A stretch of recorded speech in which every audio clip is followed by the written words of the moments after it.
So my old cart Betsy has finally BTD, hit the dust.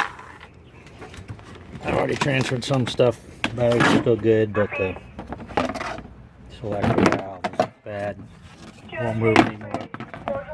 So I'm moving to Shrek. This poor cart's gonna be scrapped out. I've already resurrected it.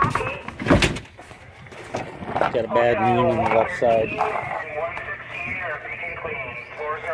She served me well. Awesome, you guys are on, thank you. But building a new deck. Transfer all my technology over. And it'll be a new day.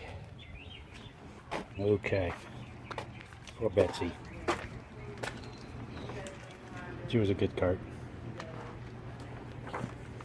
So here we have Shrek, our new Easy Go. Shrek's in a lot better condition.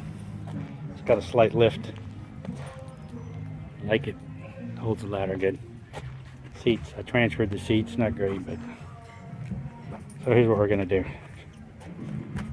Got a hitch, gotta have a hitch. It used to be the seat, we've taken off the seat back. And I'll put this nice big piece of plywood on there. Put a corner around it, a little edge on it, and it'll hold the stuff. And see how it goes.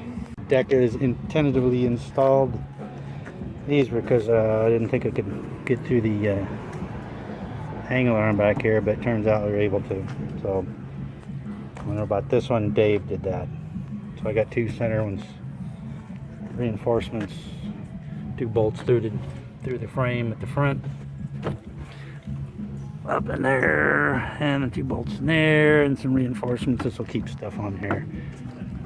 Now we're good to go, and we'll figure out what we're going to do in toolboxes and things. But much more utilitarian now. And the reason for the extended deck is so that I can do this. Sunday morning run, pool deck. One bag from a hotel. Everybody says, "Oh, I have 4 bags on here. I gotta go dump them. I can't load it." All you need is a rope, little creative placement, and you're good to go.